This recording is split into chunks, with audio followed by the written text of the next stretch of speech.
With That's So True, like that was the first song I've had that like did what it did. Every time I sat down to try to write something, I felt like a little sick, kind of. And I think because I was thinking about like, how do I do something that will like, but I actually think like the way that I want to beat it isn't like a numbers game. It's like, how do I make something that makes me feel passionate, I suppose.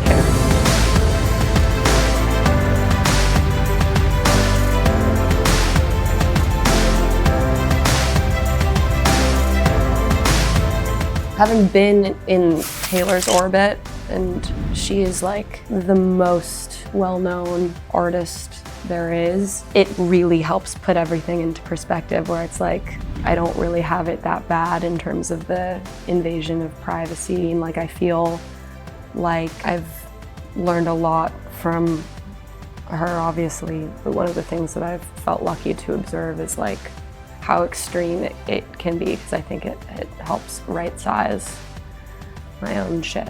I think having done the Eras tour and seeing the largest crowds in the world, it's kind of like this lovely exposure therapy where anything smaller than that actually does feel kind of comforting, despite the fact that, of course, playing my own arena tour felt like a different planet to me entirely. I do think there felt like some kind of closeness even between me and the person in the last row. It was just the best time, I don't know. It was really fun.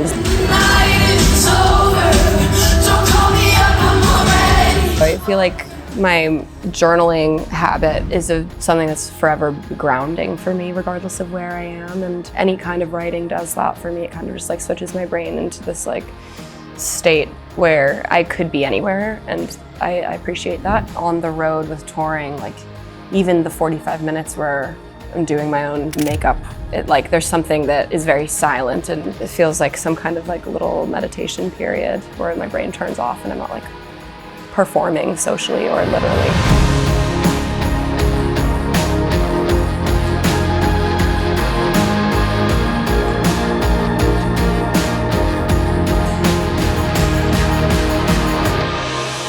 I think that hateful discourse online can't get under your skin too much if you're not engaging with it.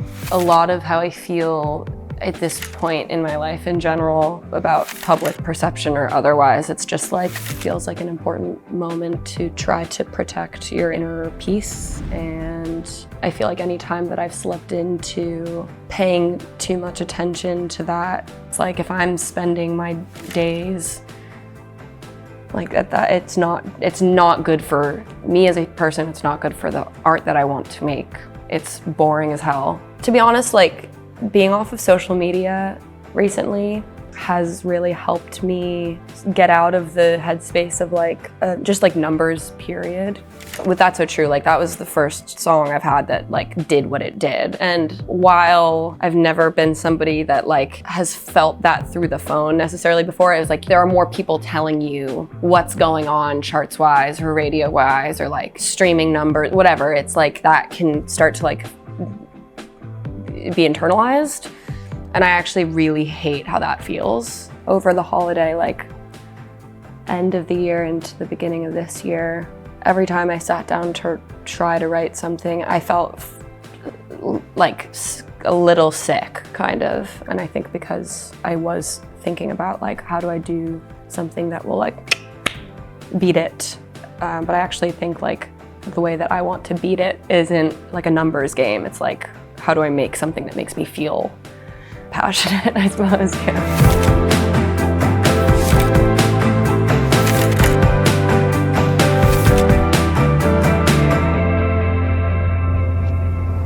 Ella Lord, I've known her for quite a while now, and she happens to do this, but is just one of my favorite people to lean on, period. Because she's like 800 years old inside, and whenever we're together, I feel my nervous system regulate differently. It's comforting that there are people like her that exist where like you know that that's a trusted person who you could always lean on. Her career arc is also one that I've looked up to forever. So yeah, such a gift to be able to ask her questions. I think almost in like pop culture, the impact that both Sabrina and Chappell have had on the industry has been so exciting to watch. And I think forget being an artist and somebody that puts music out as well. It's like, I think as a young person, there's something so liberating about both their catalogs of music and the way that they're choosing to run their businesses. It like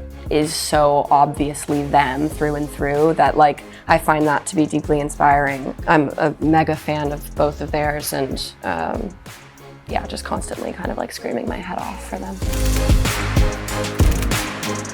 I adore her with my whole heart, forever and ever. She's, I mean, like gave me such a shot opening for her on the Sour tour, and when she started putting music out again, that was just like such an exciting voice to hear, and she's just lovely beyond measure. So she's somebody who I feel really lucky to know, and it's like been a few years now, which feels crazy, but to champion her forever is my plan.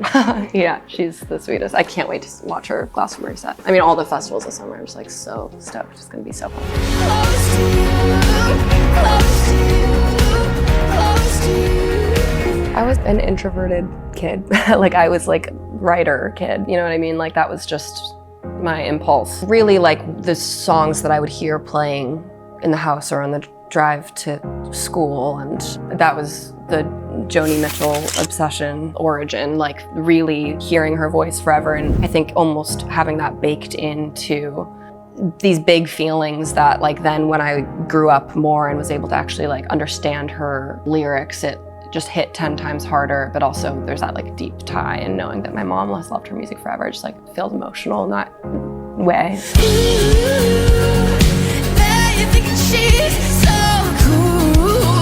I never had the moment of like, I can see this being my entire life forever. It was just like, I knew that no matter what I would do for my entire life, like writing was always going to be something that I would spend my free time like dedicated to, because it was what made me feel like I could like bear everything. And when I started using Instagram as this like very impulsive, almost diary to upload snippets of songs that I'd written in real time, and I started to connect with people who I didn't know, who had gone through similar experiences or felt similar feelings. It was like, that was something that I appreciated so much immediately, and that was the feeling that I knew I wanted to try to like chase, I suppose, more than anything else. I love you, I'm sorry. You were the best, but you were the worst. As sick as it sounds, I loved you first. I feel like one of the reasons why Interscope have been such amazing partners is because prior to signing, there was already a community of people online who I engaged with often, who were always really responsive to my music when I would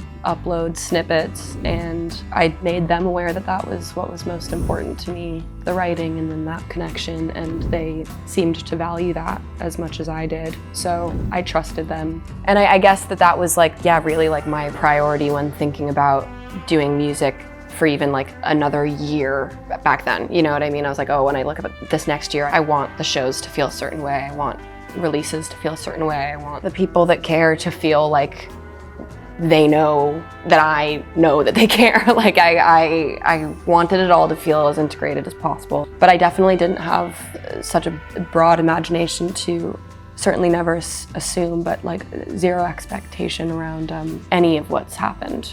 It's outside the bounds of what I could have dreamed up, so. I love you, I'm sorry.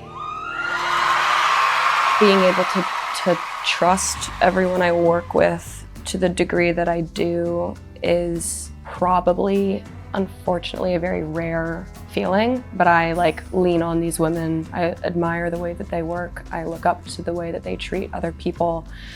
I think all of us are equally invested in like all boats rising. Obviously, with this job, there's the creative and artistic, and then there's like the business person side. And when I look at my business, it's just incredibly important to me that as many positions as possible can be filled by really badass women.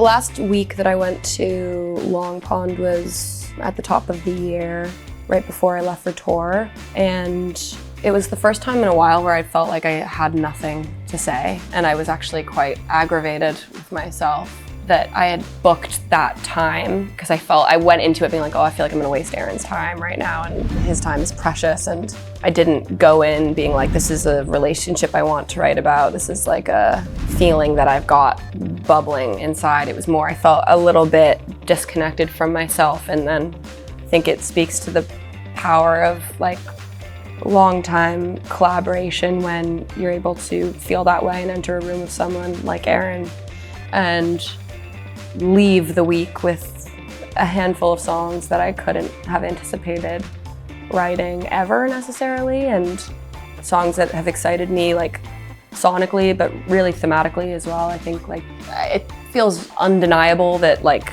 there's such sudden and unnecessary cruelty right now in the world, and I feel like similarly to when I sit down and write about a relationship that's top of mind. I heard that almost killed you. Oh, no, you cold. Anything that I'm feeling is what comes out, really. It's subconsciously, it's shown up in some recent songs in a way that has been interesting. So likely it will be an album. likely it will be an album. But in my head, I was like, oh, maybe I'll do a couple EPs or something before this year of touring is over, and then there's like months to go in and like be super intentional. But we've been experimenting with things along the way, and I really love the music, and I think I've just been trying to like take the pressure off of myself to like have to reinvent. It's like actually there's something really reaffirming, I guess, having just been on this leg of the tour where the rooms are so much bigger, and I went in assuming that like I Love You, I'm Sorry, and That's So True would be the songs that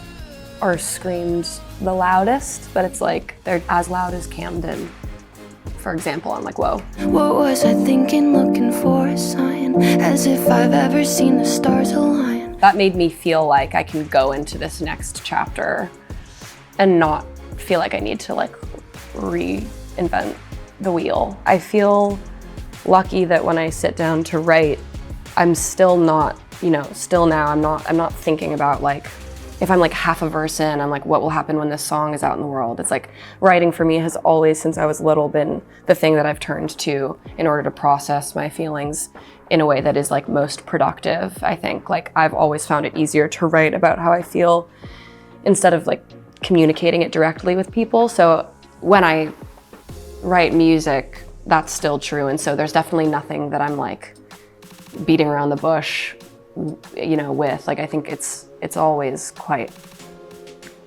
straight to the point. I think touring is a really cool metric to like gauge what might work. Like music feels so visceral live.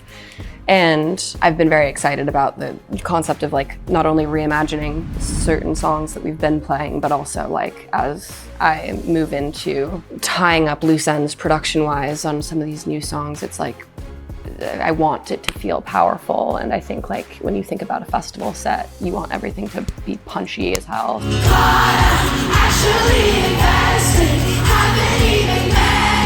The next step in my head, I think about the next album first. And so I hope that I don't get in my own way so much. That's my next step, is just like super hands-on, of course, but like let it be who I am, like I think is my goal, yeah.